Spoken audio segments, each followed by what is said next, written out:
Meski belum memberikan kepastian hubungan, penyanyi dangdut Dewi Persik dan presenter Rian Ibram kian mesra.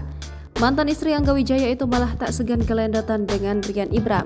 Baru-baru ini Dewi Persik dan Rian Ibram kembali kedapatan memamerkan kedekatan di media sosial. Terpantau dari unggahan akun Instagram Rian Ibram pada Senin 10 Oktober 2022, tampak Rian Ibram yang mengenakan outfit biru dan Dewi Persik yang memakai baju warna coklat. Dewi Persik yang terhitung sudah 2 bulan resmi bercerai dengan Angga Wijaya berpose di pelukan Rian Ibram. Unggahan ini pun lantas dibanjiri doa dari para netizen yang mengharapkan Dewi Persik dan Rian Ibram berjodoh. Sementara Rian Ibram dan Dewi Persik kerap memamerkan kemesraan mereka satu sama lain. Tak hanya itu, Dewi Persik kemudian seolah memberikan tantangan ke Rian Ibram usai masa idahnya berakhir. Sebab ia sudah tak mau berpacaran lagi dan ingin menjalin hubungan serius. Bahkan, dia ingin hamil anak Rian Ibram jika menikah nanti.